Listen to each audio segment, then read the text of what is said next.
Jump-starting your garden early may be helpful for later in the summer. Transferring those starter plants is a part of the process. Master gardener and frequent guest on our show, Darlene Shea, is here to show us how to get our garden going. Thanks for coming today. Thank you very much for having me again. So tell us, how are you staying sane in this really cold spring? Well, we're very lucky because there's heat in the greenhouse, so we still already have things that are blooming and growing and things like that. We can work in shirt sleeve out there. Mm-hmm. So it's the beginning of the season to start growing plants. When is the right time to start? This is a good time typically to have your garden plants started if you're going to start some versus buying them as starters that are already finished already. So it's really just kind of pre-plan what you want in your garden. Certain things you sow in directly into the soil and other things you want to start. So as an example, for the tomatoes would be one that you want to start because the season, usually they're 65, 70 days to bearing and you want to get them going. Well, let's get going. All right, let's get going. I wanted to kind of show today that you're not really limited by anything but your imagination as far as what to plant in. So this is a mushroom container that I've put holes in the bottom to make sure it drains. Put in as easy as a coffee filter. Throw some soil into here and take and lay your seeds in. These are actually, this is always interesting to me because these tiny little seeds are tomato seeds and they're going to grow into something like this as a tomato plant. So once you get this in, just kind of lay, you know, like in this container I would probably lay about 5 seeds in there for germination.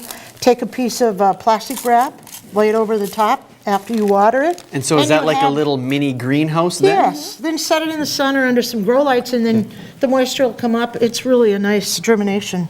And one thing that I just found that really works well is eggshells that you fill with dirt. There's protein in your egg whites. So leave that in there. Lay your seed in and take and ready to go. Leave it right in the container So then and you take the plant, take the egg, plant the entire shell. Really? It's wonderful. It gives you protein in the soil. So that doesn't constrict the root ball or anything like that? It'll bust right through it? Or? Absolutely. So where is it that you get the soil in this very cold winter? We always bring our soil. We use container mix. It's very important when you're growing things in containers to use a container mix. Because it's a lighter soil, it's got your perlite, your vermiculite, your soil, your peat moss. It's all in there. So you don't have to worry about amending the soil at all. But today we're going to, these are some tomatoes that we had started. These are Roma tomatoes. Now, Roma is one that's kind of known to be your salsa tomato.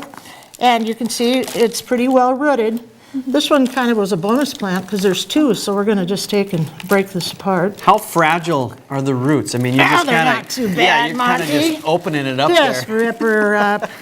So we'll take this plant, and we have to move it to a larger container because, number one, there was 2 of them, but also it's not going to grow here much longer without constricting itself, and then it doesn't get much height.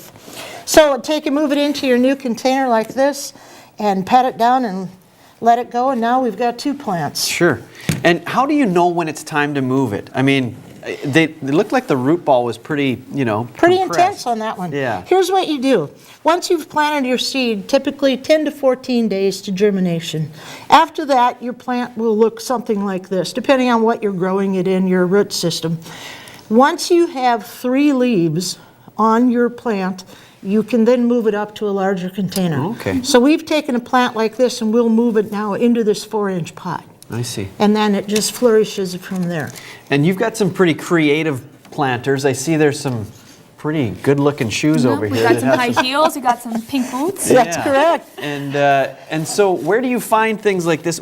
I guess, how do you think to put dirt and flowers in shoes? Is that Well, I common? have realized that the only thing that you're restricted by as far as your planting is your imagination. You seriously can plant in just about everything.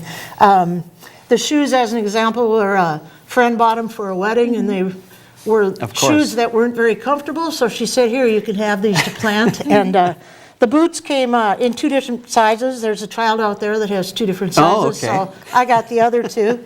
And things like that, but your thrift stores, garage sales, friends. Sure. You know, we plant in purses, we plant in bathtubs, we plant in all sorts of things, right down to a toilet we've planted for a customer. Fantastic. Okay. So you go on to talk about, you know, you use a lot of examples, but tell me, what is the craziest planter that you've used? You know, I think the toilet was probably the craziest because I would say. you know, there's just something psychological about having your toilet in the front yard and having it full of flowers. And you own a nursery and you plant things in different planters and sell to people then too? That's correct. What's Most their of- reaction when they see things like this? These are really a fun thing. You know, we do a lot of chairs where we take find the old wooden chairs and we take the bottoms off and put in some window screen and plant in there. You set that on your front porch or patio and set your boots next to it, whether it's your boots or your child's or your husband's work boots. Yeah, you can make it personal. Yes, absolutely. I had one lady whose husband was deployed to Afghanistan, and she planted his old boots to remind her every day. What a great idea. So it's just really fun stuff. Well, thanks so much for coming on the show again and showing us one more tip for gardening. You're very welcome. All right, thanks, Darlene.